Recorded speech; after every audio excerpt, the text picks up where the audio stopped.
Euh, merci. Donc évidemment, ce travail sur les femmes, les figures bibliques du Premier Testament, eh ben, il faut le faire comme on l'avait fait pour les femmes du Nouveau Testament, en tenant compte du contexte. Parce qu'évidemment, voilà, faut pas juger d'une situation historique à l'aune de la situation actuelle. C'est la formule de Marc Bloch que j'affectionne beaucoup, qui disait que en matière d'histoire, le péché originel, c'est l'anachronisme. Et donc attention à ne pas oublier que nous sommes des nains sur les épaules de géants. Et donc c'est pas de notre, enfin, c'est parce que d'autres avant ont réfléchi, avancé que donc on peut être tenté effectivement en regardant la condition féminine telle qu'elle apparaît dans les textes vétérotestamentaires, se dire mais on est en plein Moyen Âge, enfin, ou même plus. Euh, c'est intéressant parce que dans la rencontre, il y a une rencontre avec les aumôniers, et donc il y a un aumônier qui est originaire d'Irak et qui évoquait, on a parlé un peu de la condition des femmes dans le Nouveau Testament et dans la culture juive à l'époque, vous voyez toutes les analogies avec la situation présente quand il habitait en Irak, à Bagdad. Et le fait de ne pas pouvoir accompagner, pour une jeune femme de sortir seule, mais d'être toujours accompagnée par un homme, c'est des choses que même des chrétiens là-bas étaient obligés de mettre en œuvre. Enfin, c'était assez intéressant. Mais donc, voilà, être sensible au fait que... Et l'anachronisme, le péché originel en histoire, c'est l'anachronisme. Donc, c'est de comparer des choses qui n'ont rien à voir. C'est-à-dire l'importance de contextualiser, de remettre quelque chose dans son contexte. On ne va pas comparer la condition des femmes au mettons, 4e siècle avant Jésus-Christ en Palestine avec celle de la France d'après 45. Quoi. Mais quel est le rapport avec le péché originel? Non, c'était la formule de l'historien Marc Bloch. Il disait, le péché originel, donc la grosse erreur en matière historique, c'est de pratiquer l'anachronisme. Voilà. Donc, alors, il faudra évidemment être attentif à ça, hein, et à pas tomber dans un regard qui serait par trop un peu condescendant sur ce que c'est, mais essayer de découvrir derrière cet environnement qui est un environnement très patriarcal, de voir dans les interstices qu'est-ce qui se, qu'est-ce que ces figures féminines nous disent. Et je crois elles ont un rôle qui est pas du tout négligeable. Alors, il y a un petit texte que vous trouvez dans le dossier numéro 1, enfin le dossier de présentation, pardon, d'André Ouénin, donc un bibliste dont vous avez certainement déjà entendu parler. En tout cas, moi, je vous en ai sûrement déjà beaucoup parlé. C'est quand on avait fait un parcours qui était consacré au cycle d'Abraham, et puis un autre auparavant sur les 12 premiers chapitres de la Genèse, on s'était beaucoup appuyé sur André Ouénin. Tout comme sur Élie l'an dernier, il y avait aussi des références à André Ouénin. C'est un bibliste qui, je trouve, est très fécond et on découvre toujours quelque chose de nouveau en le lisant. Et donc voilà ce qu'il dit dans un petit ouvrage que je vous montrerai tout à l'heure, qui s'appelle Vive femme de la Bible, et il pose la question un peu en ces termes. Voilà. La Bible, une histoire d'homme, point d'interrogation. Un monument de la pensée patriarcale, point d'interrogation. Plus que cela, la Bible est un livre de vie où toujours les femmes nous attendent au tournant, bien plus vives encore qu'il n'y paraît. Bien souvent confinées dans l'ombre de protagonistes masculins, elles n'en jouent pas moins un rôle déterminant, car elles se tiennent là où, à l'abri des regards, se posent des choix qui engagent l'avenir. Parce que toujours prêtes à défendre la vie, elles savent s'y prendre pour éviter de s'enliser dans les impasses de l'injustice, de la violence, et leur audace n'a souvent d'égal que leur grandeur d'âme et leur discrétion. Voilà. Un peu regarder dans les interstices que cette culture patriarcale, ce texte biblique qui a été écrit par des hommes, euh, qu'est-ce que ça donne à voir des femmes? Et ça, je crois que c'est vraiment un des grands intérêts de la lecture féministe, c'est de nous aider à regarder ce qui est un petit peu très discret, mais dans le contexte de l'époque, si c'est discret, ça veut dire que ça avait un poids autrement plus important, compte tenu de la logique patriarcale. Voilà. Alors, Vous avez donc sur la page 2 un peu les différents dossiers qu'on évoquera successivement, avec les différentes figures bibliques féminines que nous allons rencontrer dans notre parcours. Alors, toutes n'y sont pas. Il y en a beaucoup plus. Alors, effectivement, certains auraient aimé peut-être un dossier consacré à Judith, Judith et Holoferne. C'est une référence intéressante, un peu sanguinolente, mais voilà, il y a des filles comme Ruth la Moabite aussi, qui n'est pas dedans. Mais je projette de vous proposer, peut-être dans les années à venir, un parcours dédié à Ruth. Hein. Parce que le livre de Ruth me semble tout à fait intéressant. Donc voilà un petit peu ces dossiers que nous allons successivement envisager, sachant qu'il y aura une rencontre supplémentaire, une 9e rencontre, qui sera aussi l'occasion de relire l'ensemble du parcours et d'échanger de manière peut-être un peu conviviale autour d'un verre de gâteau, je ne sais pas. Voilà, de conclure en beauté ce parcours-là. Alors, donc les dates, vous les aviez, je pense que vous avez pu les récupérer. Ils sont dans le programme, effectivement. Donc, sur le petit feuillet d'inscription, il y avait également les dates qui étaient là. Enfin, l'essentiel, c'est que vous notiez les dates sur votre agenda. C'est ça qui est le plus important. Voilà, quelques éléments bibliographiques. Vous trouvez une petite bibliographie sur la page 2, toujours de ce dossier de présentation. Donc, il y avait notamment une Bible des femmes dont je vous avais parlé déjà il y a 2 ans, sous la direction d'Elisabeth Parmentier. Donc, ça, c'est une référence intéressante. Vous avez Jacqueline Kellen. Elle était venue à Mulhouse aussi. Qui était venue, oui, ça fait déjà quelques années. Bah attends, voilà. Et donc, un petit ouvrage qui s'appelle Les femmes de la Bible. Je suis pas, non, je dirais plutôt qu'elle appartient un peu au monde israélite, mais je n'en mettrai pas ma main à couper. Peut-être que Claude saurait me dire. Non, Non, je ne sais pas. je ne sais pas. En tout cas, donc elle avait proposé toute une déambulation parmi ces femmes de l'Ancien Testament. Voilà. Alors, il y avait une grande variété, alors qu'elle classait de la manière suivante. Il y avait les séductrices et les prostituées. Il y avait les trop belles, Bethsabée, Suzanne, les vierges. Il y avait les épouses, les bonnes, les mauvaises et les autres, hein, les bonnes, les redoutables et les rebelles, euh, les inspirées, les prophétesses, les mystérieuses, les introuvables. Voilà. Donc avec un index à la fin des noms de femmes, il y en a quand même, il y en a pas mal dans la Bible. Donc c'est un petit ouvrage et des portraits finalement qui se succèdent. Et, euh, et c'est écrit d'une plume assez alerte. On n'est pas dans c'est pas de la Grund, comment dire, c'est pas de l'exégèse allemande lourde et tout. Bah, voilà, c'est plaisant. Ça, c'est une première référence. Si on continue dans les références un peu littéraires, certains connaissent certainement Eri De Luca, Les Saintes du Scandale. C'est un romancier italien qui aborde, voilà, qui est tout en se disant agnostique, non-croyant et pétri de culture biblique. Il lit tous les jours avant son petit déjeuner des versets en hébreu et il travaille sur l'hébreu de manière. Il a fait des petits livres absolument admirables, notamment Noyau d'olive, que je recommande.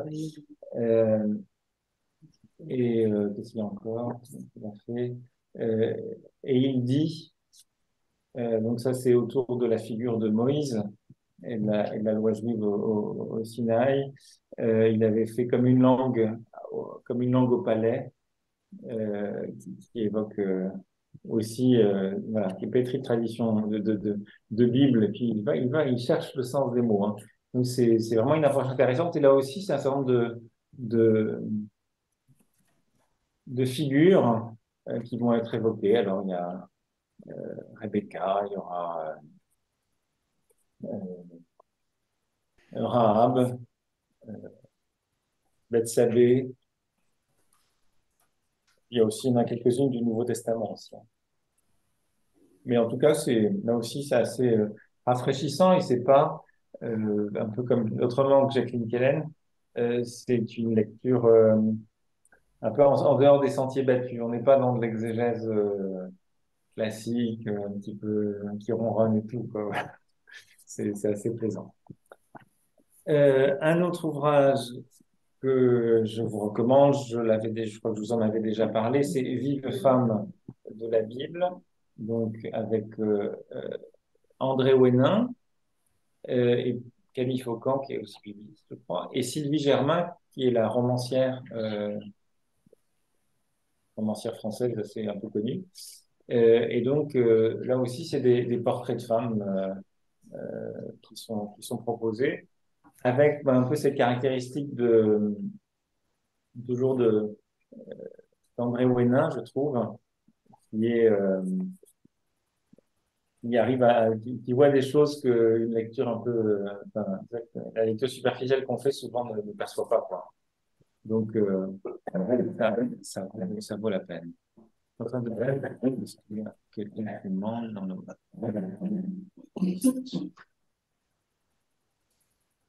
Voilà. Donc, Mm. Vive femme de la Bible d'André Hénin, une autre de ses références intéressantes. Hervé, Oui, Hervé, oui, je viens de voir sur Internet que Jacqueline Kellen est une chrétienne convaincue. Ce sont les d'accord, premiers mots d'une interview sur Aletheia. d'accord, très bien. Donc, une chrétienne convaincue. Alors, il y a encore, bon, vous avez parlé de ce livre-là, déjà, de Daniel Léon, qui est une religieuse ignatienne, Hommes et femmes, icônes de Dieu. Donc, ça, c'est une approche un petit peu plus transversale qui interroge un peu la relation homme-femme à travers toute la Bible. Euh, Comment cette différence aussi nous parle de Dieu. Voilà, je trouve que c'est une approche intéressante. Et un peu dans le même esprit, euh, il y a un ouvrage d'un bibliste belge qui s'appelle Yves Simons. Alors, ça se prononce Simons, mais ça s'écrit Simoens.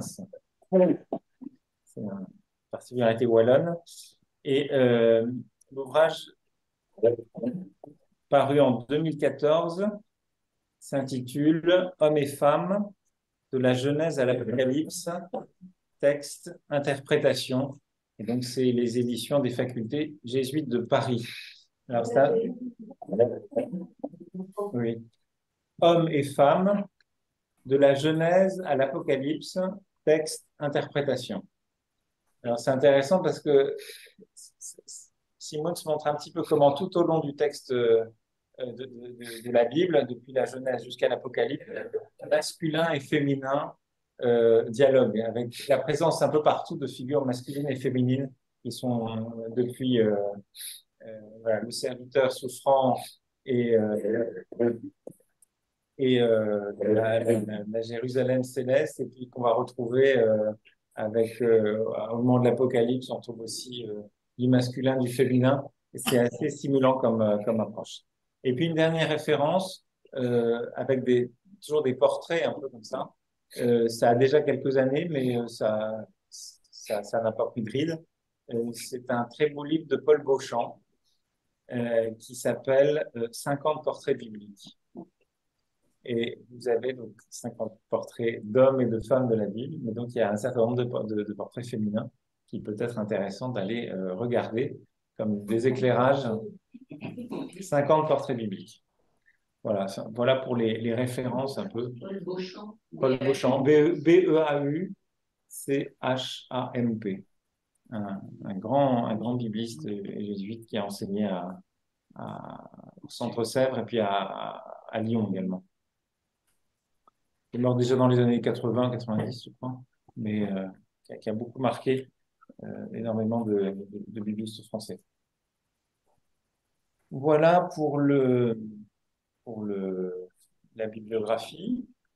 Quelques remarques générales un petit peu sur la manière dont les dossiers, alors vous connaissez, hein, j'emprunte ça au diocèse de Lille. Il y a un service évangile de formation biblique qui est assez remarquable. Je comprends pas qu'on mette pas ça en œuvre ailleurs, parce que ils travaillent vraiment très bien. Et donc, ça, tous les dossiers qui vous seront remis sont toujours structurés de la même manière. Il y a une première page avec une iconographie souvent assez riche. Donc, voilà, là, on aura pour Sarah Tissot, peintre du 9e. Et donc, l'occasion un peu de contempler, d'écrire, savourer des iconographies bien choisies et qui permettent de partager un peu ce que l'on connaît déjà un petit peu de l'histoire, de reconnaître à tel ou tel indice, des, des récits que nous connaissons, quoi. Voilà, d'entrer dans le récit. Sur la page 2 du dossier, on va avoir un certain nombre de références bibliques autour de cette figure. Donc, alors on ne pourra pas forcément toutes les voir s'agissant de Sarah, parce qu'il y en a quand même beaucoup. Donc, on va les survoler. Et puis, on essaiera de faire un zoom sur un texte, deux textes plus particuliers pour essayer d'approcher un peu cette figure qui est cette figure féminine de l'Ancien Testament. Voilà, avec des questions qui nous aideront à avancer. Et puis les pages suivantes, 3 et 4, là, vont plutôt nous donner des clés de lecture pour comprendre ce qui est en jeu. Voilà, donner des clés de compréhension, de contextualisation aussi pour comprendre ce que ces textes cherchent à nous dire. Et puis, sur la page suivante, la page 5, qui s'appelle Résonance, ça invite peut-être davantage à percevoir ce qui, dans ce récit, fait écho aujourd'hui. Quel est le caractère un peu contemporain de ces textes? La Bible, c'est pas un texte qui a été écrit il y a 2000 ans, et basta. Et ça parle d'histoire d'il y a 2000 ans, donc un vieux grimoire, point barre. Non, les récits bibliques racontent quelque chose de notre vie. Ils parlent de notre humanité. Et quand ils parlent du couple, ils parlent aussi peut-être des difficultés du couple et de la relation pas toujours simple qui peut exister dans un couple. Euh, et ça, je crois qu'on est beaucoup plus sensible à cette dimension de l'écriture depuis, mettons, la moitié du XXe siècle, où s'est développé ce qu'on a appelé le tournant anthropologique de la lecture biblique. Donc, au fond, on ne regarde pas le texte biblique simplement avec un regard historique, avec un regard ou simplement en cherchant à y déceler euh, dans un regard croyant comment Dieu nous parle à travers cette révélation, qu'est-ce qu'il dit de lui à ce moment-là. Mais l'Écriture raconte aussi l'histoire, la vie des hommes, et donc vient éclairer l'humanité et ce qui la traverse. Et donc, comment, au fond, on pourrait lire justement, André Ouénin s'inscrit pleinement dans cette veine-là. Le livre qu'il avait consacré aux 12 premiers chapitres de la Genèse, ça s'appelait L'errance de l'humain.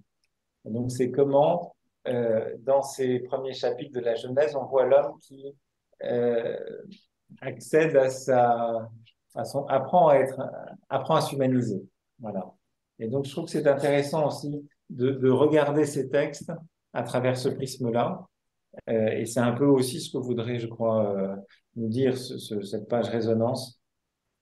Euh, Comment ce texte très ancien nous rejoint dans notre aujourd'hui. Et puis, donc, il y a une dernière page, la page 6, qui s'appelle Méditation prière, qui peut être voilà, une invitation chez vous à prolonger ce qui aura été découvert dans ces rencontres et à nourrir votre méditation et votre prière. Alors, deux recommandations particulières. Vous savez que c'est un parcours qui est proposé dans le cadre d'un centre ignatien. Donc, on a toujours le souci un peu de la relecture et de garder des traces de ce que nous découvrons, de ce qui nous touche. La formule d'Ignace de Loyola, ce qui importe, c'est pas d'en savoir beaucoup, mais de goûter et sentir les choses intérieurement. Donc, il est bon je peux que vous recommander, euh, à la fin de la rencontre ou après la rencontre, de peut-être de noter dans votre dossier, enfin, ou quelque part, tiens, qu'est-ce qui m'a touché, qu'est-ce qui m'a marqué aujourd'hui, qu'est-ce que j'ai découvert, qui a changé un petit peu ma perception de Dieu, ma perception des femmes qui sont de la Bible. Voilà, de noter peut-être des questions en suspens. Et puis, tout ça, on pourra aussi le rassembler à la fin de notre parcours euh, pour voir aussi un peu notre évolution à chacun et se le partager comme un cadeau. Voilà. Alors, une dernière chose avant de nous attaquer à, à la figure de Sarah. Euh, Toujours un peu dans cette même perspective ignatienne, c'est comme quand on entre en retraite, alors c'est pas tout à fait une retraite, mais euh, aussi, on va certainement être déplacé aussi par la fréquentation, la découverte de ces femmes de l'Ancien Testament. C'est bien de pouvoir se dire comme ça, se partager. Pourquoi nous sommes là et qu'est-ce que nous attendons un petit peu de ce parcours? Voilà. Je crois que c'est toujours bien de le faire, même si ça prend un peu de temps sur la séance, mais c'est pas du temps perdu, je pense. Alors, c'est moi qui vais me mettre à votre écoute et qui vais prendre quelques notes pour voir un peu ce que vous attendez de ce parcours.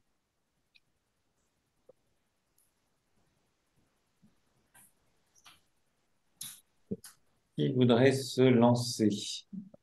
Si c'est sur place, parlez à voix haute pour que on puisse bien vous entendre avec le micro qui est par ici.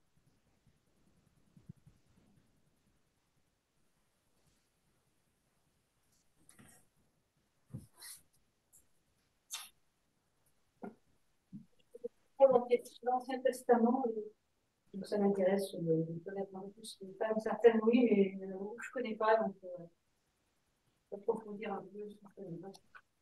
Est-ce que vous entendez à distance ou pas trop? Oui, ça va. Ça va.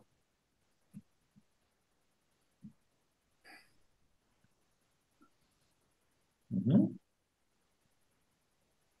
Moi, je voudrais savoir, malgré leurs différences, des vierges, des vieilles, des jeunes, des belles, des pas belles, quel est leur projet commun ou je sais pas, leur ADN commun, quoi.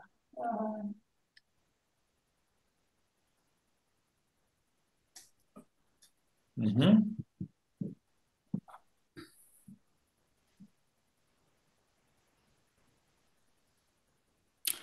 Moi, je dirais en fait, pareil, l'Ancien Testament, je connais très mal, donc ça, c'est une chose. En plus, comme je suis oblate, en fait, c'est vrai qu'on a commencé depuis l'année dernière avec frère Sébastien à travailler l'Ancien Testament et je vois qu'il y a des choses vraiment qui font résonance d'une part et qui sont vraiment intéressantes, puisque effectivement, comme c'est éloigné un peu de ce qu'on connaît, ça paraît plus obscur. Donc, je pense que c'est intéressant de s'y intéresser. Et effectivement, le fait qu'on fasse parler les femmes, forcément, je trouve ça beau. Et puis, oui, je pense qu'elles ont des choses à nous dire. Donc, oui, voilà, c'est ces deux aspects-là qui m'attirent, on va dire.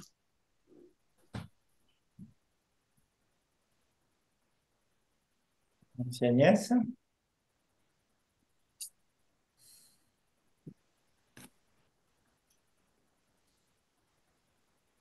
Alors, il y a des noms qui disent quelque chose. Hein, voilà, j'ai déjà eu l'occasion un peu de travailler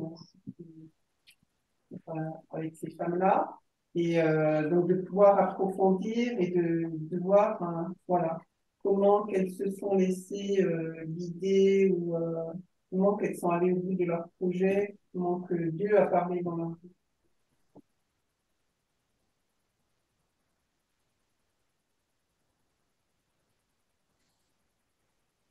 Mhm.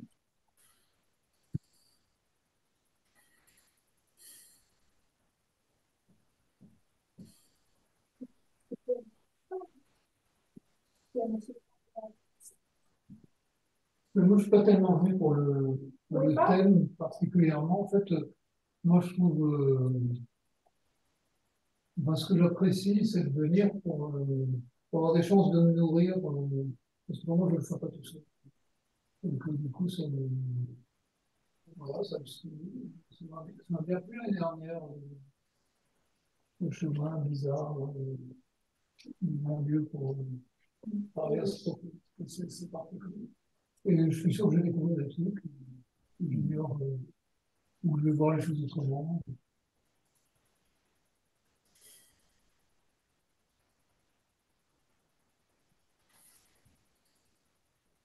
Mhm. Moi, j'aimerais qu'on voit comment la réalisation des promesses faites à Israël passe de façon peut-être privilégiée par un certain nombre de femmes, parfois à l'encontre des hommes qui sont en face d'elles. Oui.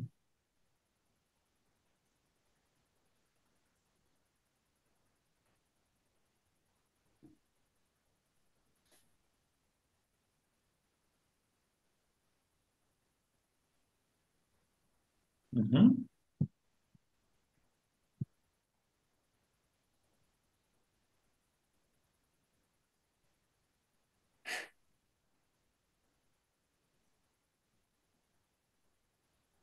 Après, moi, ce que je crains un peu, c'est, en voyant tous ces noms, c'est de les mélanger tout. Non, c'est un peu dans le sens que moi, quand je découvre un monde, et que on propose un bouquin avec 7 auteurs en même temps, tu vois, sur le même sujet, Mhm. et en fait, j'ai horreur de ça. Mhm. Non, parce que sauf à être déjà familier de plusieurs des auteurs, je fais une espèce un peu une sauce commune. Mais en même temps, voilà, mais j'ai toujours une forme d'appréhension quand c'est du patchwork. Je préfère sur un truc mais voilà. Et comme a priori, il y en a eu par séance, donc à la fin de chaque séance, tu apprendras. Il faut que je vive avec entre deux séances. Voilà, il y aura des endroits chaque. Et comme tu garderas une trace à la fin de chaque séance, voilà, ça C'est te formidable. Mhm. Quelqu'un d'autre? Si j'en connais certaines, sûrement, il y en a d'autres que je ne connais pas bien, pas du tout. Je dirais, je suis gourmande d'aller découvrir un peu ce qu'elles sont, leur vie, voilà, comment leur foi, pour moi, elles sont tellement incarnées, tellement, je veux dire, elles ont plein de choses à m'apprendre, à me faire découvrir.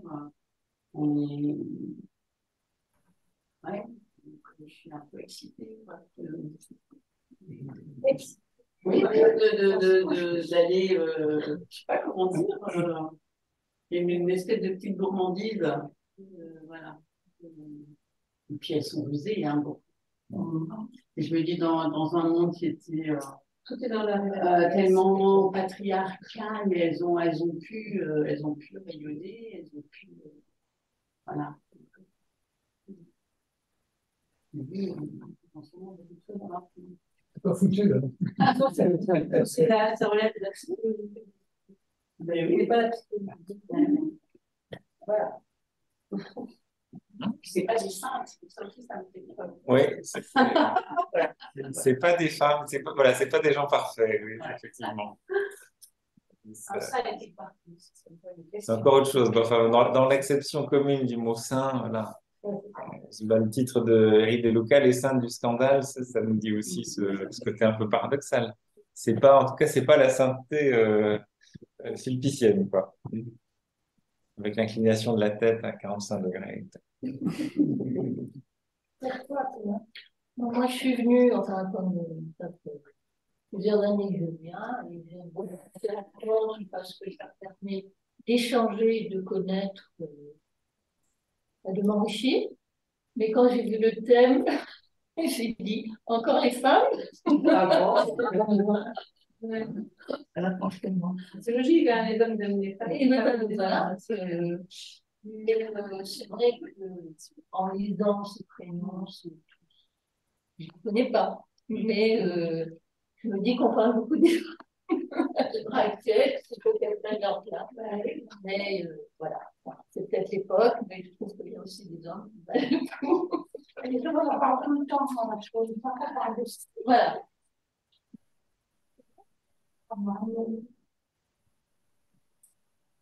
Moi, j'ai trouvé que les prénoms étaient très jolis. Mhm. Et bon, encore les femmes, toujours les femmes.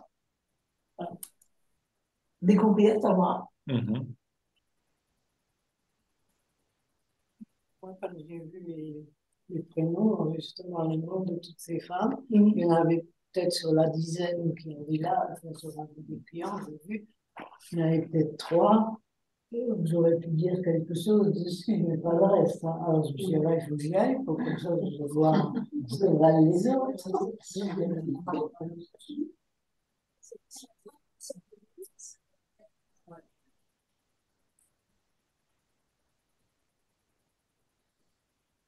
Mhm. Mhm. Très bien. Alors, peut-être encore Jean-Paul. Ben, moi, j'aime bien l'ambiance.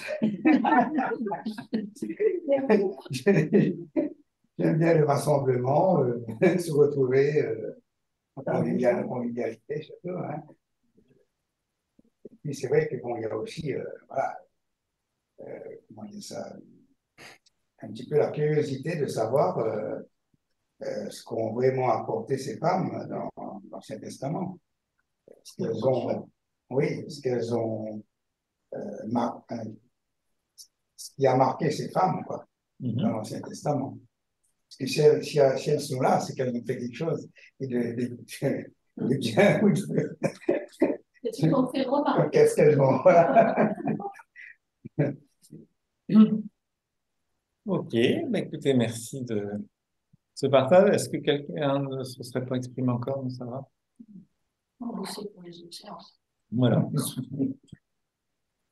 Alors, donc, bah, je vous propose de nous plonger dans le premier dossier, donc avec la figure de Sarah, la première des matriarches, puisque les premières figures dans les 3 premiers dossiers, 3 premières rencontres, les figures qu'on va aborder, ce sont des personnes qu'on appelle des matriarches. Voilà, qui sont à côté de figures masculines bien connues, mais qui vont jouer un rôle important dans ces premiers chapitres de la Genèse.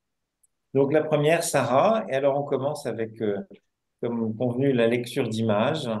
Alors vous avez ce tableau de Tissot devant vous. Alors qu'est-ce que vous voyez et qu'est-ce qui vous frappe, hein, peut-être des références auxquelles D'abord, elle écoute aux portes. Oui. elle écoute aux portes, derrière là. Même si c'est des tentures. C'est une tente, voilà.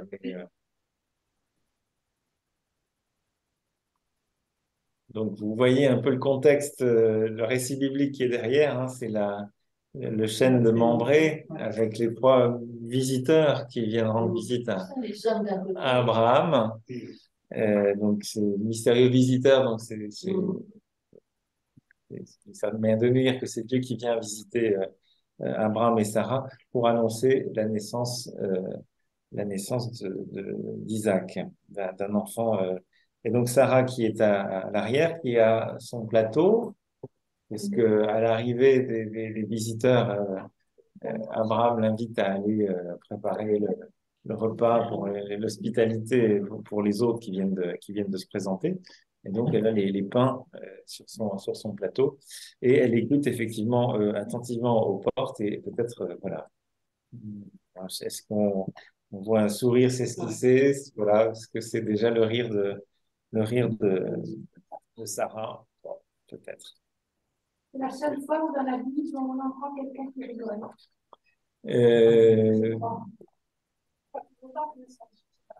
Non, je pense que déjà Abraham rit aussi un peu. Oui. Il y a... Je ne sais pas combien de kilos de farine et de galettes. Je n'arrive pas à donner du poids parce que quand on est en mesure, ben c'était énorme. Mm-hmm. C'est pas ce petit plateau qu'elle a en main, hein, c'est une masse de pain. Alors, ce que je vous propose maintenant, c'est d'essayer de repérer, voilà, de survoler les différents textes qui évoquent Sarah. Comment est-ce qu'elle arrive, voilà, comment elle arrive dans le récit de la Genèse. Donc, la première fois qu'on la voit apparaître, c'est à la fin du chapitre 11 de la Genèse, où on a toute une généalogie, hein, de Sem jusqu'à Abraham. Et cette généalogie se termine de la manière suivante. Donc, il y a le père d'Abraham qui est évoqué. Hein. Téra engendra Abraham, Nahor et Haran. Haran engendra Lot. Haran mourut avant son père Téra dans le pays de sa famille, à Our des Chaldéens. Abraham et Nahor prirent femme. L'épouse d'Abraham s'appelait Sarai et celle de Nahor Milka, fille de Haran, père de Milka et de Yiska. Sarai était stérile, elle n'avait pas d'enfant. Voilà. Première évocation de Sarai, et c'est sa stérilité qui est pointée au terme de toute une généalogie d'engendrement.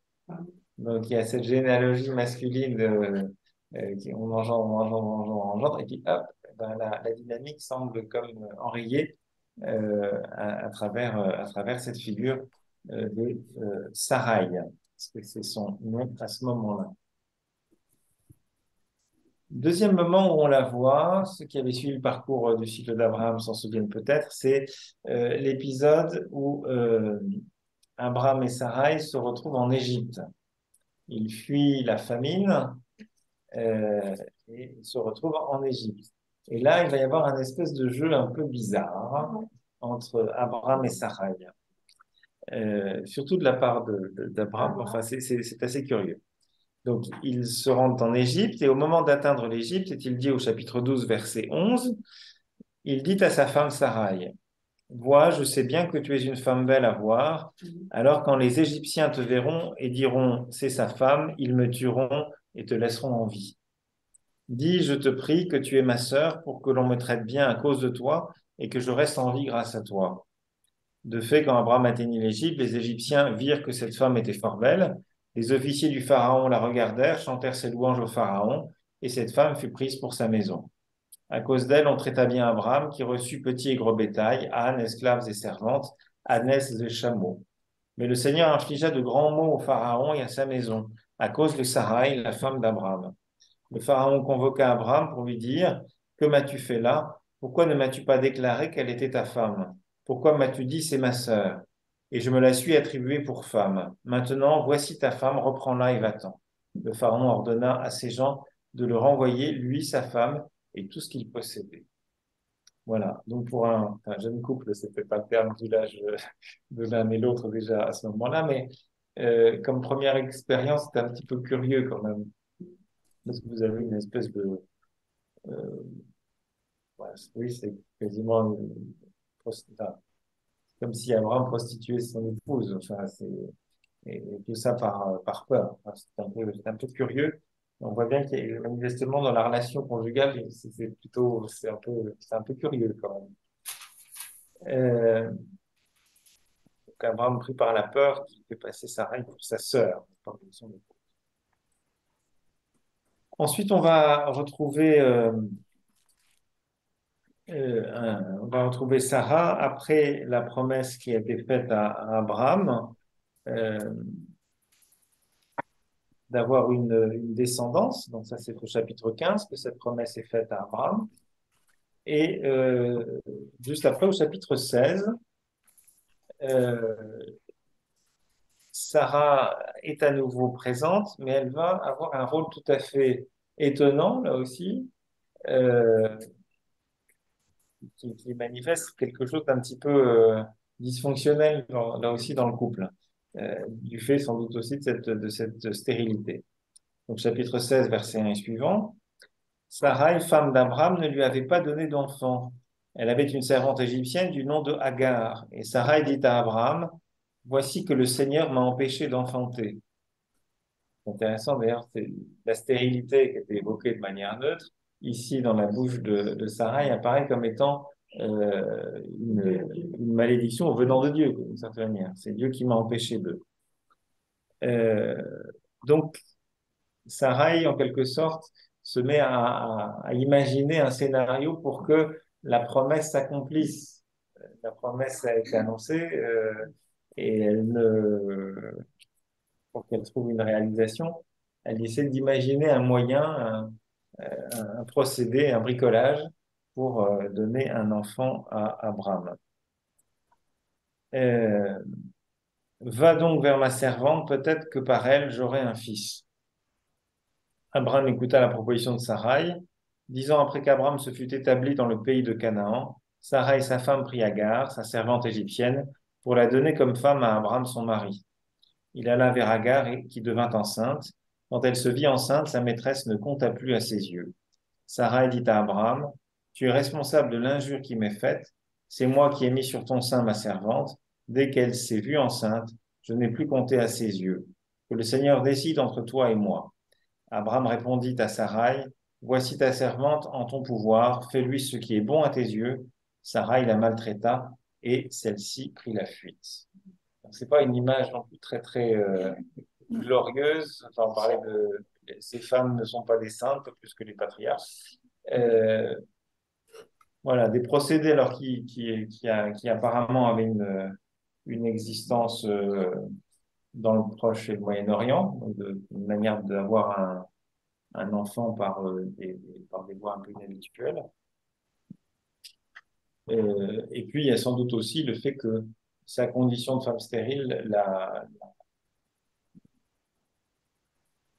dans une société patriarcale où on ne vit que par sa condition d'épouse et de mère, enfin, c'est sa capacité à donner une descendance qui fait toute sa dignité et qui fait tout son rôle. Et donc, c'est aussi un vrai enjeu pour elle de légitimité, en quelque sorte, hein. Euh, donc, des procédés inhabituels pour faire advenir la promesse de la naissance, la fin de la stérilité, et en même temps, donc c'est un petit peu c'est va vers ma servante, de la même manière que Abraham avait poussé sa femme, disons, vers Pharaon, d'une certaine manière. Donc c'est un petit peu le parallèle, la réciproque. Et puis là, on a aussi un Abraham qui est pas très glorieux, puisqu'il ne veut pas prendre position, au fond, fais comme tu l'entends, quoi, hein. Voici ta servante en ton pouvoir, fais-lui ce qui est bon à tes yeux. C'est-à-dire que ce soit très, très, très, très brillant. Et alors, l'autre chose qui est un peu étonnant et qui en même temps donne un caractère très humain à cette figure de Sarah, c'est que elle qui a imaginé ce bricolage, ensuite fait grief à Abraham de ce que sa servante la méprise désormais. Tu es responsable de l'injure qui m'est faite. C'est moi qui ai mis sur ton sein ma servante. Dès qu'elle s'est vue enceinte, je n'ai plus compté à ses yeux. Que le Seigneur décide entre toi et moi. Donc, je trouve qu'il y a une caractéristique aussi, quelque chose de très humain qui évoque aussi nos paradoxes quoi, intérieurs. Enfin, on n'est pas, les choses sont jamais ni blanches ni noires, quoi. Donc on continue ce survol. Alors il y a le texte sur lequel on s'arrête un peu plus longuement au chapitre 17, versets 15 à 17, avec le changement de nom, de Sarai qui devient Sarah.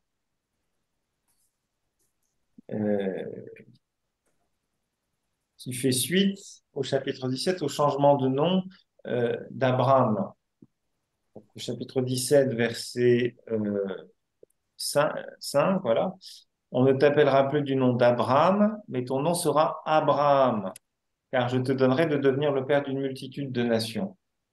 Donc, il y a un jeu de mots en hébreu, vous connaissez peut-être. Donc, Abraham, ça signifie père grand ou grand-père, voilà, vénérable. Et Abraham, c'est père d'une multitude. Ta descendance sera aussi nombreuse que les étoiles du ciel, que le sable du rivage de la mer, etc. Donc, vous avez le nom, en quelque sorte, dit la vocation et dit la réalisation déjà de la promesse. Et donc, il y a ce changement de nom qui va être suivi par le signe de l'alliance, une alliance qui s'inscrit dans la chair, ça va être la circoncision. Tous vos mâles seront circoncis, c'est le verset 10. Vous aurez la chair de votre prépuce circoncise, ce qui deviendra le signe de l'alliance entre moi et vous. Ils seront circoncis à l'âge de 8 jours. Voilà, tous vos mâles de chaque génération, ainsi que les esclaves nés dans la maison ou acquis à prix d'argent, etc. Et juste après, donc, on revient sur Sarah, mais Sarai, là aussi, change le nom. De Sarai, qui est le i final est un possessif en hébreu, et il dit mon, ma. Donc là, c'est Sarah, ça signifie princesse, et donc c'est ma princesse. Ma princesse, et de ma princesse, elle devient princesse. Alors, certains ont peut-être lu, il y a plus ou moins longtemps, le livre de Marie Balmary, qui s'appelle Le sacrifice interdit. Donc, c'est une psychanalyste qui a travaillé particulièrement ces textes de la Genèse et qui a une interprétation assez intéressante par rapport à une forme alors, c'est une lecture psychanalytique, mais elle va dire, au fond, Sarah n'a pas encore accédé à son statut de femme, même si elle a 75 ans, je crois. En ce sens qu'elle est toujours, elle est ma princesse. Elle est comme si elle était euh, l'objet de quelqu'un. Alors, elle est dans une référence un peu à une figure paternelle, alors qui est un peu qui est supposée par Anne-Marie, puisqu'elle elle est pointée elle est en évidence par le texte lui-même. Mais ça peut être intéressant. Donc, c'est accéder à une forme d'indépendance. On n'est plus la propriété,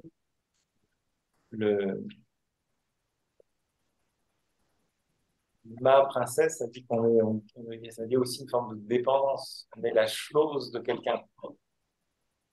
Comme elle était, d'une certaine manière, aussi un peu la chose d'Abraham quand Abraham l'envoie vers le pharaon.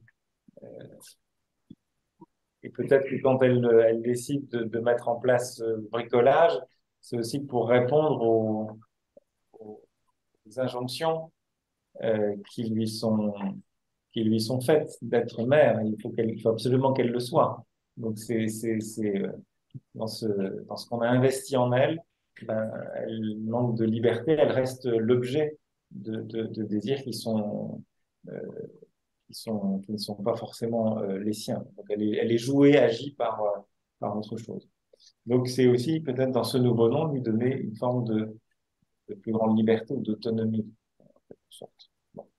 C'est des interprétations, mais c'est intéressant de voir aussi ce changement de nom qui intervient. Hervé, Oui, juste après, en 17-17, on a le rire d'Abraham, oui, auquel tu avais fait allusion tout à l'heure. c'est ça. Effectivement, il y a le rire de Sarah fait écho au rire d'Abraham. Donc, c'est pas exact de dire qu'il y a que Sarah qui rit et que c'est le seul rire de la Bible, comme femme, peut-être.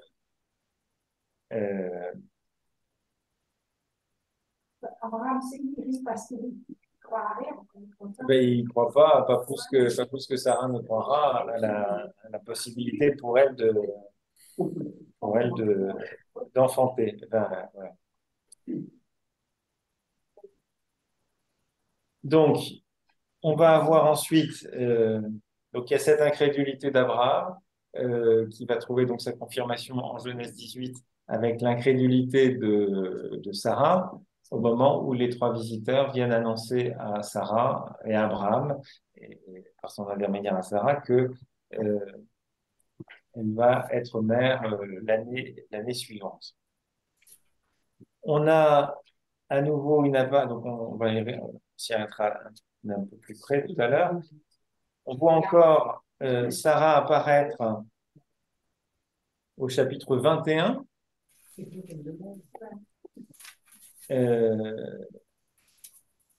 Donc avec la naissance d'Isaac, l'enfant de rire, le Seigneur intervient en faveur de Sarah comme il l'avait dit.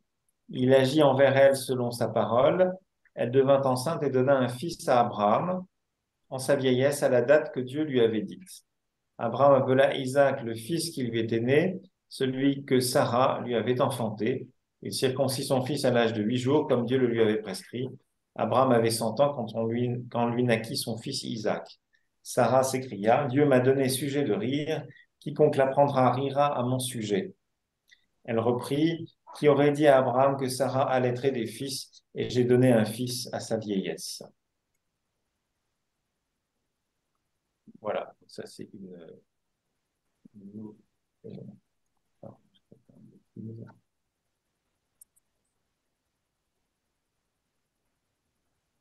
voilà. Et puis il y a une dernière évocation dans le cycle d'Abraham, dans le livre de la Genèse de la figure de Sarah, c'est sa mort. Il y a tout le chapitre 23 est consacré au tombeau de Sarah, le fait de trouver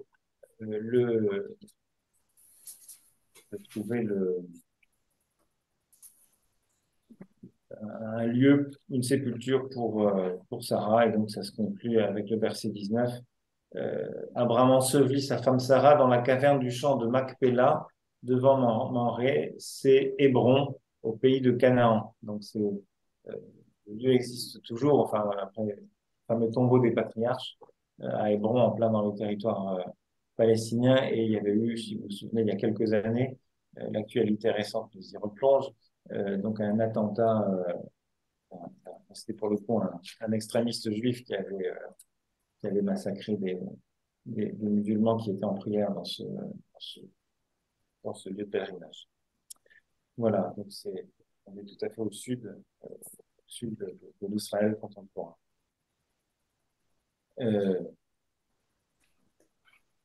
Alors oui, j'étais un peu rapidement sur l'épisode de la naissance d'Isaac et la naissance, effectivement. Et puis il y a la réactualisation du conflit avec Agar à ce moment-là, qui intervient dans le chapitre 21, avec une forme de concurrence entre Isaac et Ismaël. L'enfant grandit, et c'était le verset 8, l'enfant grandit et fut sevré. Abraham fit un grand festin le jour où Isaac fut sevré. Sarah vit s'amuser le fils que Agar l'Égyptienne avait donné à Abraham. Elle dit à ce dernier, chasse la servante et son fils, car le fils de cette servante ne doit pas hériter avec mon fils Isaac. Cette parole fâcha beaucoup Abraham parce que c'était son fils, mais Dieu lui dit, ne te fâche pas à propos du garçon et de ta servante. Écoute tout ce que te dit Sarah, car c'est par Isaac qu'une descendance portera ton nom, mais du fils de la servante, je ferai aussi une nation, car il est de ta descendance. Abraham se leva et donc il emmène Agar au désert de Beersheba. Il y a cet épisode, alors qu'il a aussi nous plonge aussi dans la triste actualité avec cette opposition entre Ismaël et Isaac. Vous savez que dans la tradition musulmane, le fils de la promesse, c'est Ismaël et non pas Isaac. Voilà, on voit cette espèce d'opposition se réactualiser, quoi. Ils se verront plus toute leur vie, c'est quand le père meurt. Alors, à l'enterrement d'Abraham, les deux fils reviennent, Ismaël et Isaac. C'est un beau passage pour la mort du patriarche des peuples de réconciliation.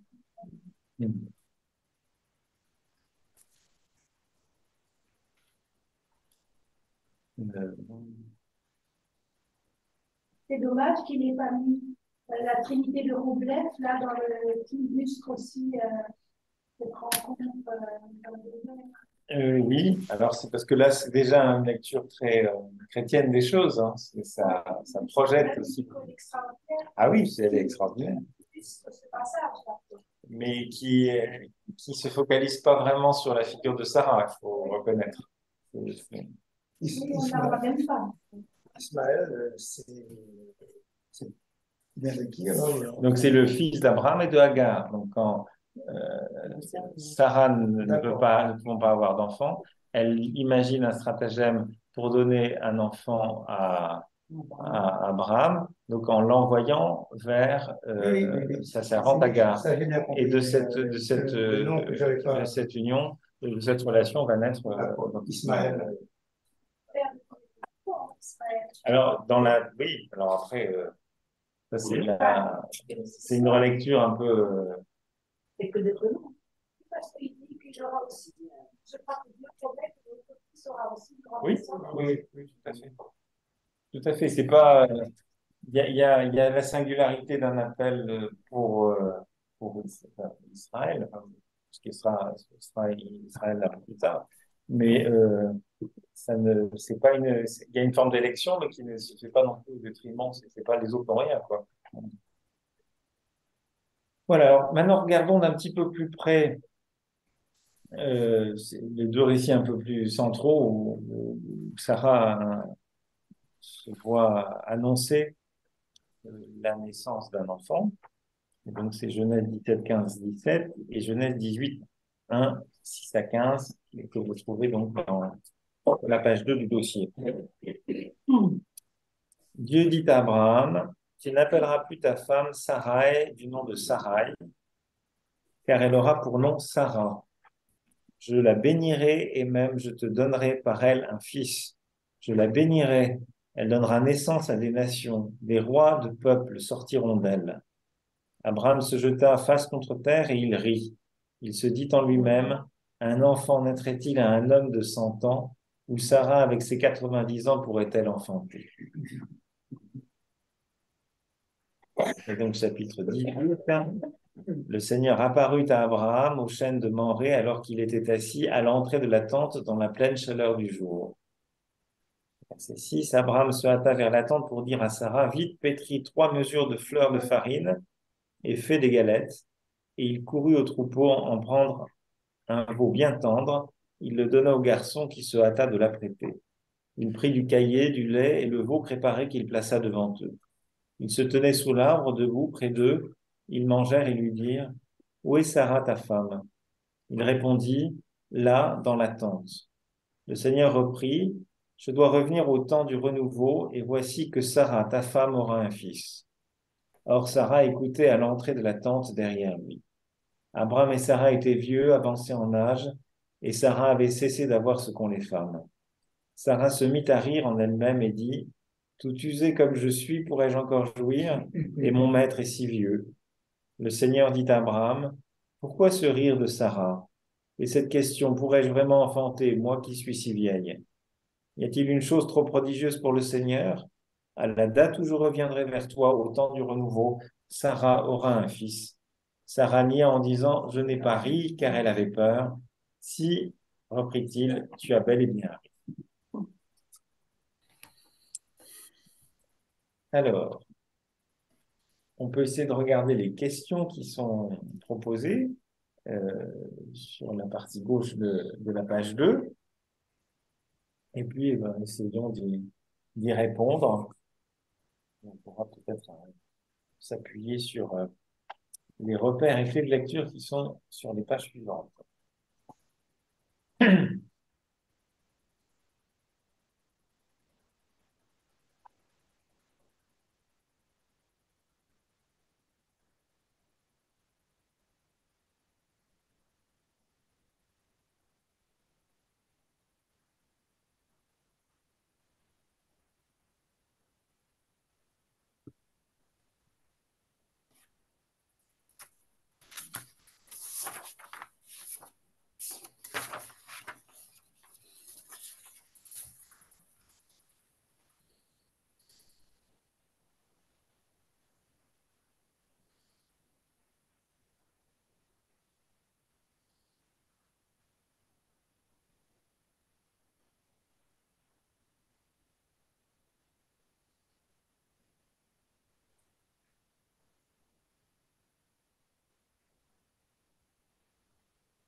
Alors, est-ce qu'il y a des choses sur ces deux textes, Genèse 17, 15, 17 et Genèse 18, 1 à 15, sur lesquelles vous souhaitez qu'on s'arrête?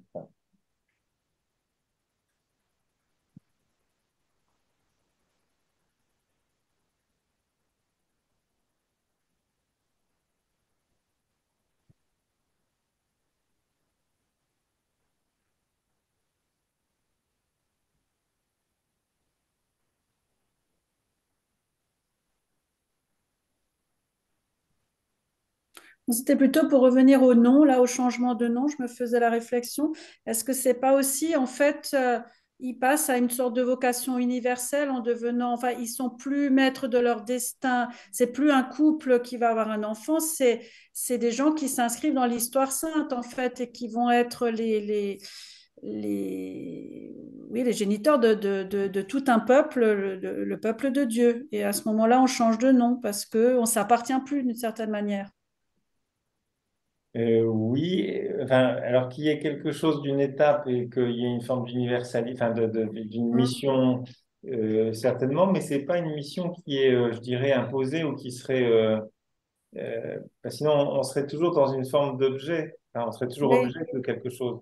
Donc oui, il y a certainement quelque chose de nouveau d'une mission, ça j'entends, oui. Donc, parce qu'il y a quand même de Sarah et Sarah. Oui, oui, clairement, il y a ce passage. Et donc, effectivement, enfin, tu as raison, Agnès, hein, de pointer ce que tu dis. Dans le verset 15-16, tu ne l'appelleras plus du nom de Sarai, elle aura pour nom Sarah. Je la bénirai et je te donnerai par elle un fils. Je la bénirai, elle donnera naissance à des nations. Des rois de peuples sortiront d'elle. Donc, effectivement, avec ce nouveau nom, elle endosse quelque part une mission, une responsabilité. Voilà. Donc, c'est pas, mais pas au sens de quelque chose qui serait contre son Imposé, oui, oui. imposé. Voilà, c'est ça. Ouais. Non, on a l'impression de sortir d'un esclavage.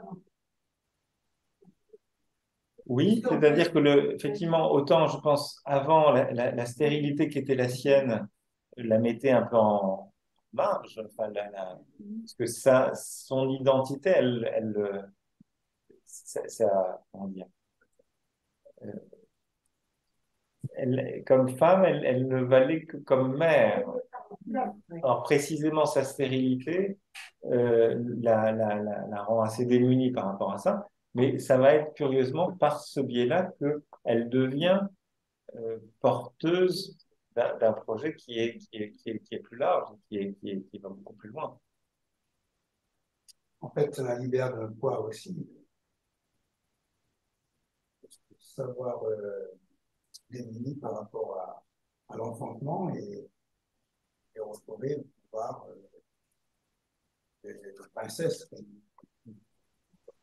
Avant, elle était un peu, oui, l'esclavage, on va dire. Oui, alors il y a un petit encadré qui se trouve à la page 4, là aussi un texte d'André Hénin, une stérilité qui fait exister Sarai. Je trouve il est intéressant. Donc, et Abraham prit pour lui une femme nommée Sarai, et Sarai fut stérile, pas pour elle d'enfant. Voilà comment Sarai fait son entrée dans le récit de la Genèse. Sa stérilité entrave le pouvoir d'engendrement des hommes. C'était cette espèce d'engendrement depuis Sem jusqu'à Abraham. Et là, hop, la chaîne généalogique était brisée. Elle casse la chaîne généalogique ininterrompue qui mène à Abraham, une chaîne où les épouses ne sont que des matrices, où les pères engendrent les fils. Mais Sarai ne peut être mère, aussi existe-t-elle singulière. Parce que avant, c'est intéressant, on parle pas de femme dans la généalogie qui précède, ou comme en passant, quoi. Enfin, mais là, Genèse 11, ouais. Mais c'est intéressant, enfin, c'est significatif, je trouve. Et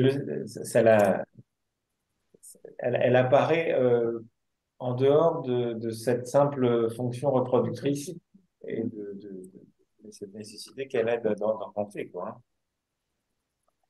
Et le Seigneur visita Sarah comme il l'avait dit, et Sarah conçut et enfanta pour Abraham un fils. Genèse 21, 1, 2. 25 longues années ont passé, Sarah enfante un fils, elle le reçoit de Dieu et le donne à son mari. Sa joie peut éclater enfin pour ce fils. La naissance d'Isaac vient donc couronner le long mûrissement d'une relation mal ajustée au départ, où finalement la stérilité aura été moins une malédiction que la chance d'une croissance lente et difficile, mais féconde pour Sarah comme pour Abraham. Dieu, il est quand même bizarre. Il n'aurait pas pu la rendre non stérile longtemps avant qu'elle ait 90 ans. C'est quand même des drôles du moment pour intervenir. C'est vrai que ça fait long.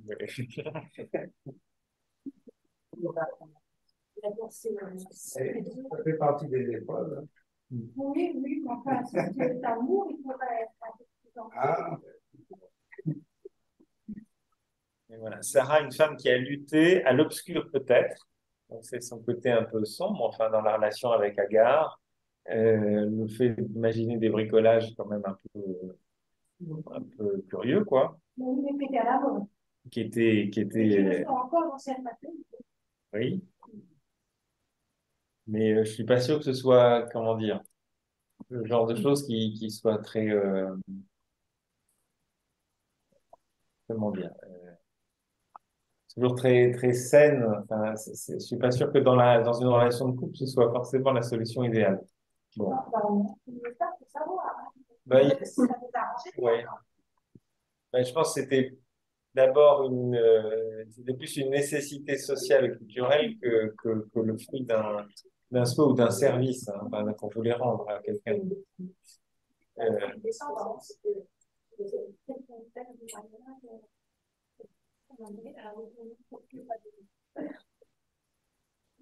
Voilà, une femme qui a lutté à l'obscur peut-être pour vivre une relation juste et ouverte à une vraie fécondité. C'est là sa grandeur et elle demeure, même si ce désir ardent qui l'a fait se battre pour la vie n'a pas été sans dérapage, mais qui le lui reprocherait? Pour le changement de nom, c'est aussi quelque chose d'important, puisque même dans le Nouveau Testament, hein, Simon-Pierre, etc., il est nommé dans la Bible, à la Genèse, des animaux, ils font passer devant, il leur donne le nom. Nommer quelqu'un, c'est avoir une mission pour lui ou un pouvoir pour lui. Oui. Donc Dieu, en changeant le nom de Sarah, il se l'approprie encore plus. Non. Je sais pas si, enfin, je pense que c'est à la fin, oui. Alors c'est-à-dire que c'est une identité nouvelle, une mission nouvelle. Donc elle est extraite de la fonction pure reproductrice qui était la sienne pour lui donner une mission qui est autre. Parce que c'est pas simplement enfanter un enfant, c'est donner naissance à des nations et des rois de peuples sortiront d'elle. Donc c'est, oui.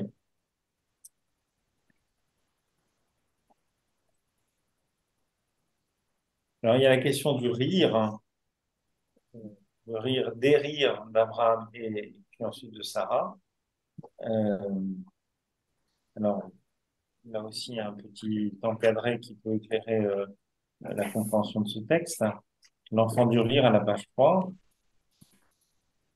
En informant Abraham du rire de sa femme, le visiteur signifie qu'elle et lui sont sur la même longueur d'onde, puisque face à une annonce identique, ils ont une réaction analogue. Le rire sceptique de qui n'ose pas croire que peut se réaliser ce qu'il n'a peut-être cessé d'espérer. L'annonce a éveillé chez Sarah un espoir dont elle redoute de voir compromis la réalité en riant. Ce faisant, elle nie aussi l'espoir secret qui habitait ce rire. Voilà. Le rire, la négation du rire comme le fait de redouter de voir compromis euh, la réalité.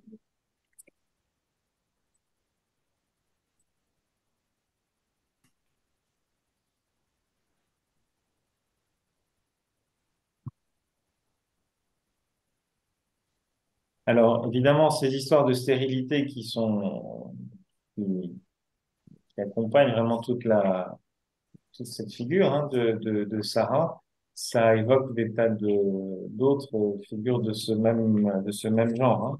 Hein. La stérilité dans la Bible, c'est quelque chose qu'on trouve quand même beaucoup. Euh, donc, à la page 4, vous avez un petit encadré différent aussi. La stérilité est vécue dans la Bible comme un drame à la fois personnel et social. Elle est considérée parfois comme une malédiction ou un châtiment, qui peut aussi éclairer l'attitude de de Sarah qui cherche à élaborer un plan pour un enfant pour avoir un enfant, quoi. Étonnamment, la stérilité est pourtant le lot commun des figures féminines les plus importantes de la Bible. Stérile Sarah, qui doit attendre d'être âgée de plus de 90 ans pour donner un fils à Abraham. Stérile Rebecca, stérile Rachel, jalouse de sa sœur Léa, la fécondité insolente. Stérile la mère du juge Samson. Stérile Anne, la future mère du prophète Samuel, humiliée par les affronts répétés de Pénina, sa rivale. Stérile, toutes ces femmes enfanteront dans des conditions exceptionnelles.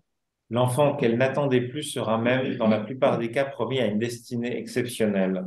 C'est bien le signe que cette naissance ne s'inscrit pas dans l'histoire normale des hommes, mais dans celle de Dieu qui a jeté les yeux sur celle qui souffrait pour en faire l'exemple éclatant de sa providence. C'est intéressant, cette naissance ne s'inscrit pas dans l'histoire normale des hommes, mais dans celle de Dieu. Ces naissances-là. Oui, parce qu'en fait, c'est un miracle. C'est ça, donc ça sort. Alors c'est toujours ça accompagne des baptêmes avec des couples qui ont eu du mal à avoir un enfant. Il y a aussi, enfin, une forme de conscience du côté gracieux d'un enfant. C'est pas, ça dépend pas seulement de nous, quoi. Il y a quelque chose qui nous dépasse. On est peut-être rendu plus sensible à ce côté gracieux, à ce don qui nous est fait. Ça ne nous appartient pas. En fait, ça arrivait souvent à des femmes qui sont stériles et d'un coup d'avoir un enfant. D'un coup alors, on remet ça sur le choc psychologique. On ne croit jamais à Dieu. On ne va pas. C'est ça.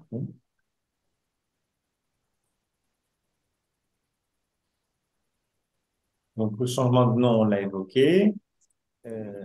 Les rires, on l'a évoqué. Alors, il y a le point, effectivement, ce qu'on n'a pas évoqué, là, qui n'était pas repris dans le texte là, mais au moment de la naissance d'Isaac et puis du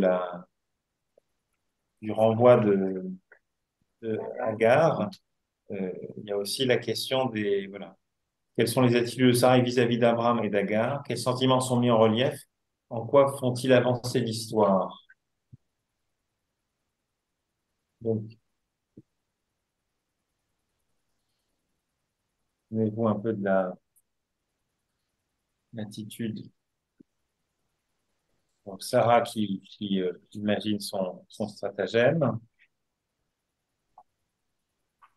C'est elle qui est à l'origine, et puis en fait, d'une certaine manière, elle espérait maîtriser, et puis elle perd la maîtrise, puisque elle ne compte plus Dieu de sa servante, une fois que celle-ci est enceinte. Donc, il y a cette espèce d'ambivalence, et il y a aussi ce côté démuni. Il y a cette colère qui s'exprime, cette espèce de jalousie, mais qui sans doute lui fait faire un chemin. Parce qu'elle n'est pas, avant, elle était dans la maîtrise, on trouve une solution, je trouve une solution. Je maîtrise les choses et je m'en remets pas vraiment à un autre, je m'en remets pas à Dieu, ça se fait pas. Et comme tous ceux qui vont dans le désert, comme Agar ou les prophètes, ils ont envie de mourir. Dieu leur dit, tu vas pas mourir. Voilà un corbeau qui t'amène à la serre. Ça,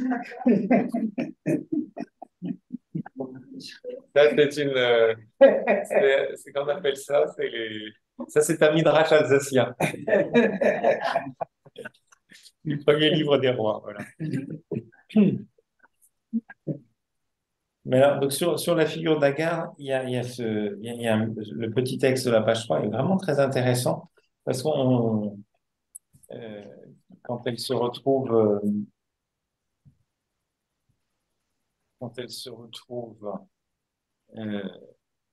abandonnée au désert, c'est quand même, il y a des points sur lesquels on n'est pas assez attentif que ce texte-là met en évidence, à savoir que Agar finalement est la première, avant même la visite de Dieu à Mambré, sous le chêne de Mambré, à avoir une vision de Dieu. L'ange du Seigneur se manifeste à elle avant de le faire à Abraham. Voilà. Donc, la contextualisation est intéressante aussi. Agar, l'émigré en conflit avec Sarah, la princesse. Les deux femmes d'Abraham vivent dans un système patriarcal. Toutes deux sont mises en danger 2 fois par Abraham pour sauver sa vie, et elles n'ont de valeur que si elles mettent au monde des enfants. La mise en danger, l'épisode en Égypte, et puis l'épisode pour Agar d'être, il se soucie pas tellement de ce que son épouse légitime, son épouse Sarah la maltraite.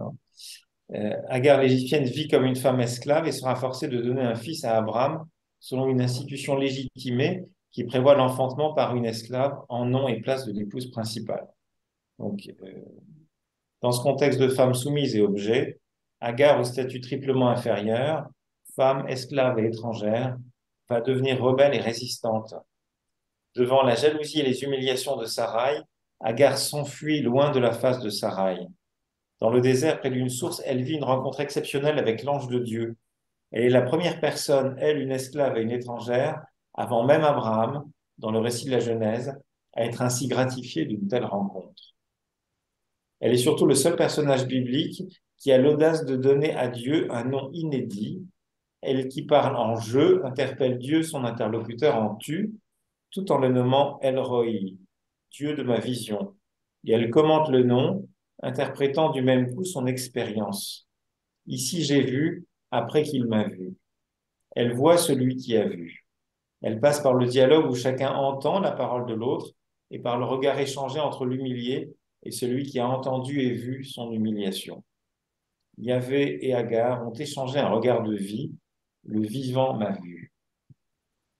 Alors c'est intéressant parce que je pense que ça peut faire écho à, vous savez, dans la révélation dans le livre de l'Exode, Dieu se manifeste comme celui qui a vu la misère de mon peuple. Et là, on est dans un récit qui se prétend dans une historicité antérieure, et on a déjà cette forme d'un Dieu qui voit la misère de cette femme avant d'avoir vu dans l'esclavage en Égypte la misère de son peuple.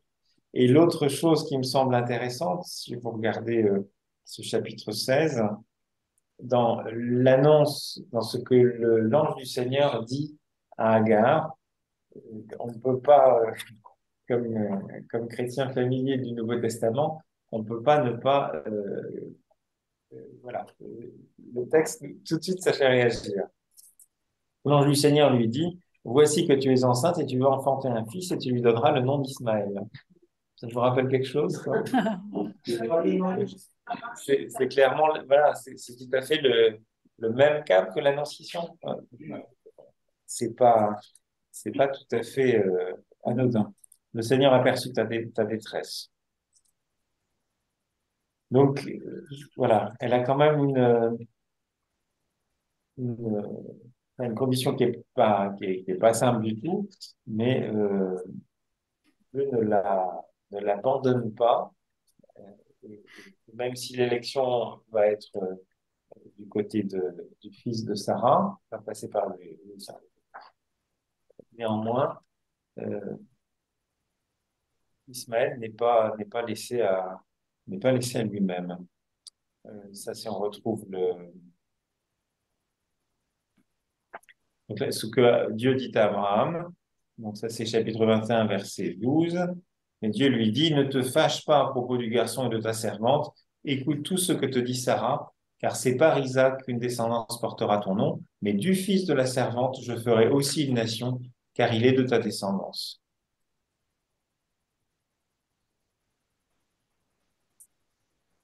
Et on retrouve voilà, Dieu entend la voix du garçon qui pleure, et l'ange de Dieu appela Agar, il lui dit, qu'as-tu Agar? Ne crains pas, car Dieu a entendu la voix du garçon là où il est. Lève-toi, relève l'enfant et tiens-le par la main, car de lui je ferai une grande nation. Alors là aussi, je pense dans le monde musulman, vous savez, dans les récits de la nativité, vous avez des choses, enfin, parce que la figure de Jésus est présente, hein, dans les récits coraniques, le récit de l'Annonciation est là. Et vous avez, je pense que c'est sans doute dans ce récit de l'Annonciation version coranique, on s'est sans doute inspiré de ce texte-là, appliqué à Jésus, avec de l'eau qui, qui arrive en plein désert. Vous avez vraiment un récit qui est construit de manière assez proche. Enfin, bon, ça, je m'égare.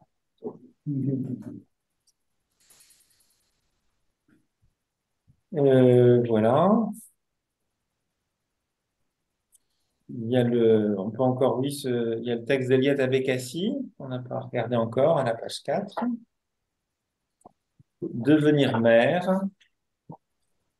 Des mères puissantes, puissamment mères, comme les matriarches Sarah, Rebecca, Léa et Rachel, qui intriguent pour le devenir, car mère ne va pas de soi dans la Bible. C'est plutôt le fruit d'un long combat contre la fatalité, la stérilité, les hommes parfois, un combat spirituel et moral où il s'agit toujours de conquérir sa place de mère, qui est sans cesse remise en question, qui n'est jamais acquise, qui nécessite des suppliques, des prières et des invocations, parfois même des stratagèmes.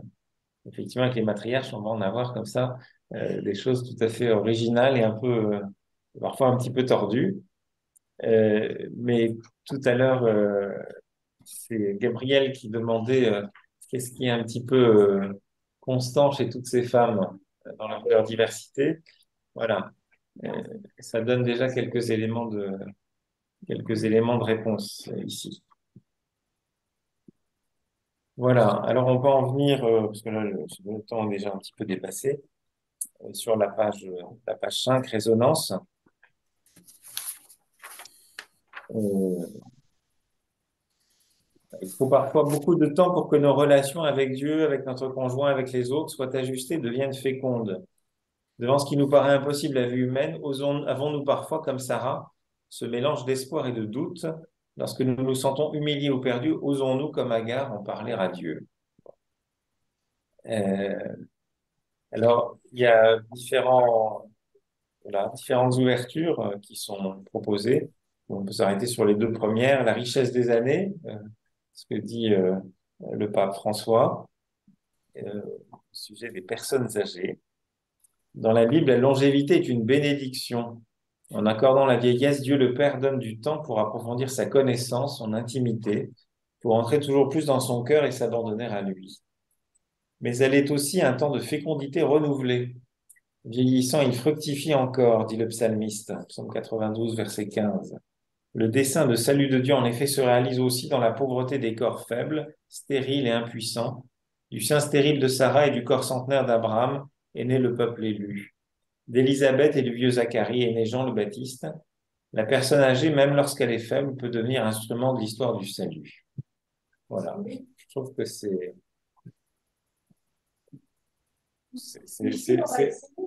beau de rappeler qu'on peut encore être source de fécondité, même à un âge avancé. Voilà. Et puis, alors évidemment, alors ça avait été pointé quand il y avait tous les débats autour de la procréation médicalement assistée. Certains avaient avancé le fait que finalement,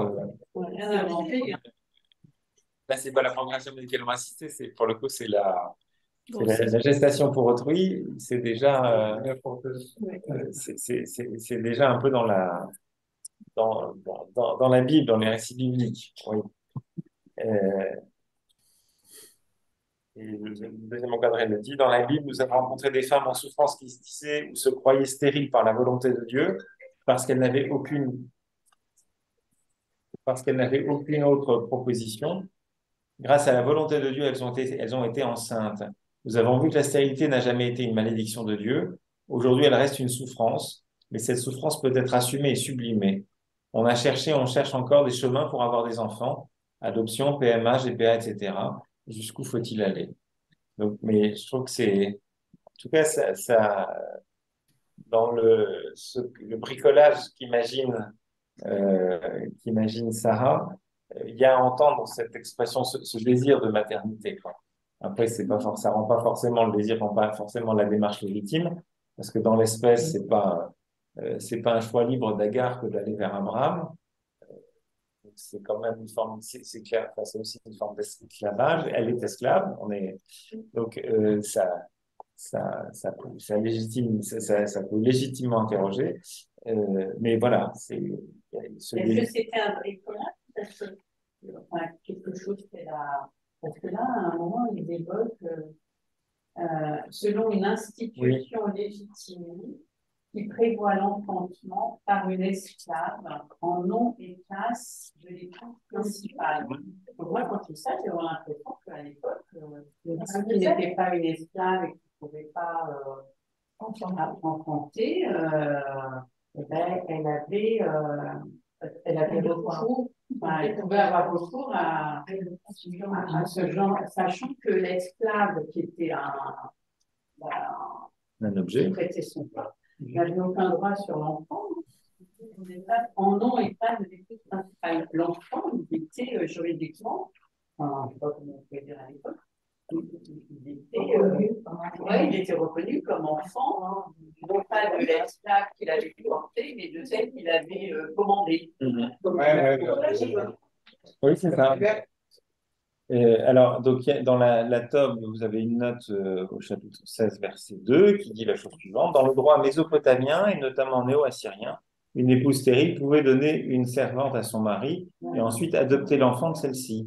Cette possibilité juridique était censée protéger la femme stérile, mais elle a aussi dû être source de conflits entre maîtresse et servante, par également le récit de Genèse 21, 9, 21. Donc oui, il y a un cadre... une forme de cadre juridique, mais c'est une forme ça reste un bricolage juridique, c'est un expédient juridique pour essayer de trouver une solution à cette situation de stérilité. Mais c'est pas parce que le cadre légal existe que la chose devient pour autant légitime, enfin, puisque c'est quand même une esclave qui l'exige. C'est pareil, comme il faut le remettre dans le contexte, les mariages, la femme était les mariages arrangés faite pour donner des enfants à son mari. Ça a perduré très longtemps.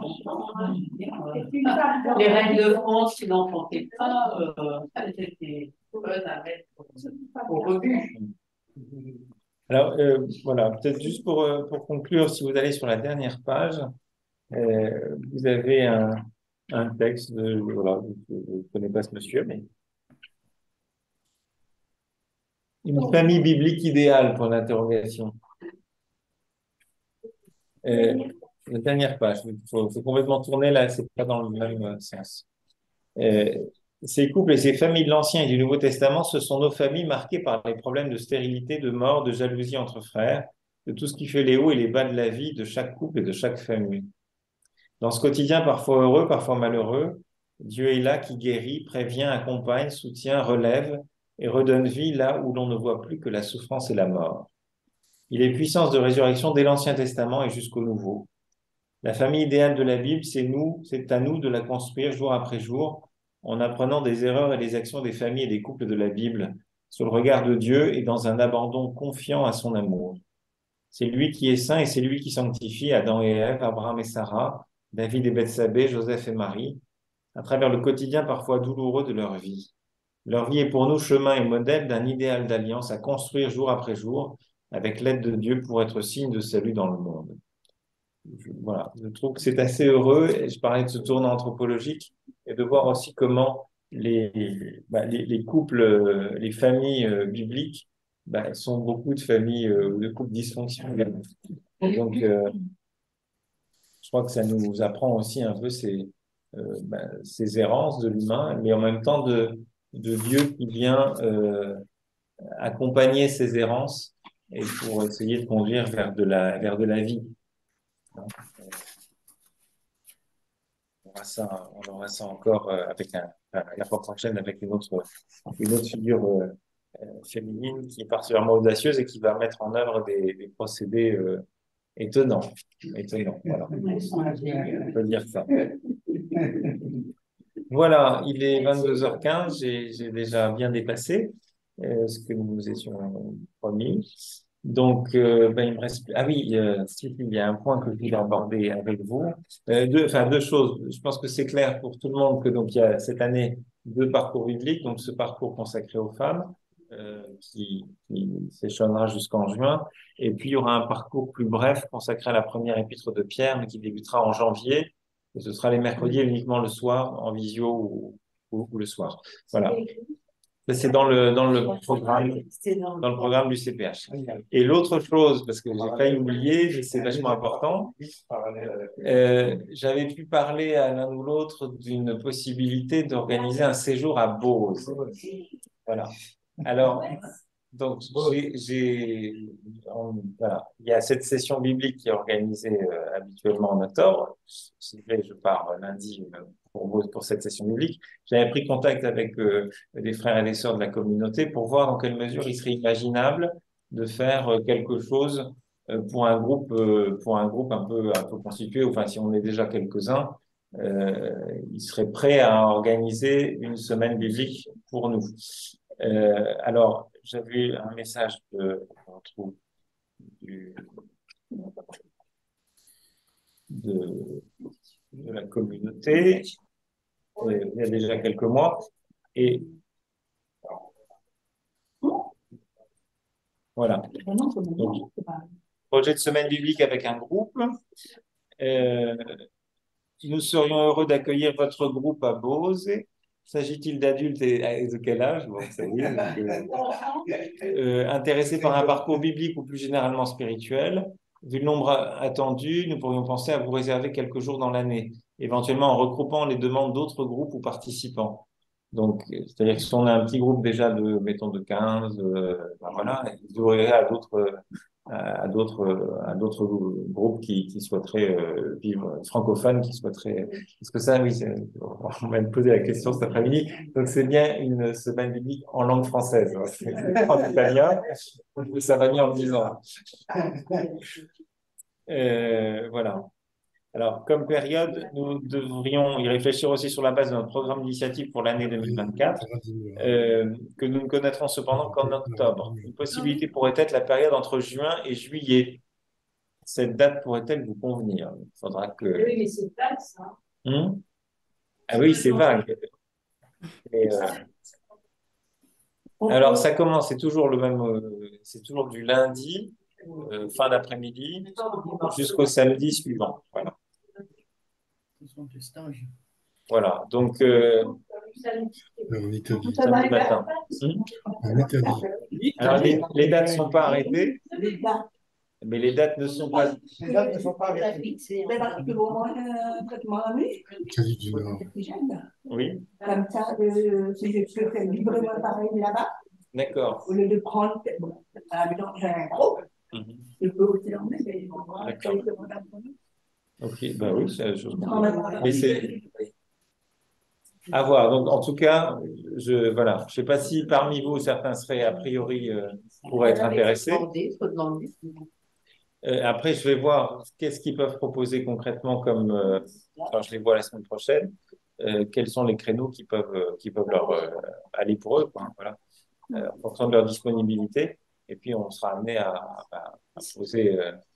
poser des dates ensuite, quoi. Mais sur le principe, est-ce que certains parmi vous seraient intéressés pour expérimenter donc une semaine biblique à Beauce? Alors, certains connaissent déjà. Il m'a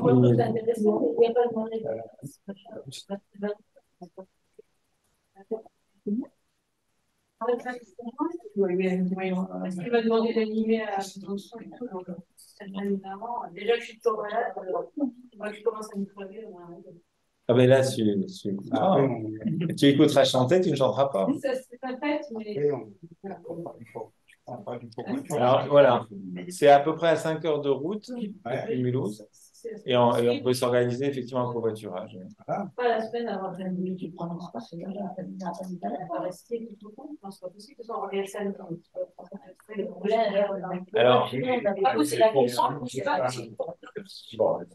Alors, qui parmi vous, indépendamment de la date, parce que pour l'instant ces choses ne sont pas arrêtées, est-ce que certains parmi vous seraient intéressés que je puisse déjà dire un nombre Oui. Ouais, 2, 3, 4, 5, 6, 7. Ok. Donc, et puis, on avait 5 cet après-midi. Donc, ça commence à faire 12. 15 années. Voilà, plus les gens au CPH pourraient être intéressés. On peut relayer l'info, inviter d'autres personnes. Ok. Pardon, et je vous ai pas demandé, vous, Agnès Si, et moi, je Claude. suis Oui, partante. Agnès, pardon. Ça fait 8, excuse-moi. Et pour les paiements, c'est sur place ou Oui, c'est sur place. Alors, par jour, combien? c'est autour de 320, entre 320 et 350 euros, quelque chose comme ça. Tout compris? Pour la semaine, oui. Tout compris? Ah, ouais, par exemple, pas le voyage. 350, oui, entre 320 et 350, quelque chose comme ça. La semaine sur place, c'est ça, pas le voyage. Ah non, il n'y a pas le voyage. Mais ça, après, on s'organise en covoiturage. Oui, voilà. Voilà, ben merci à vous. Dis donc, on se retrouve le mois prochain, en 9 novembre, je crois, pour aborder la figure de Rebecca. Entendu. Bonne soirée à vous, à Eh distance. bien, Merci. bonsoir. Bonsoir. Merci. À bientôt.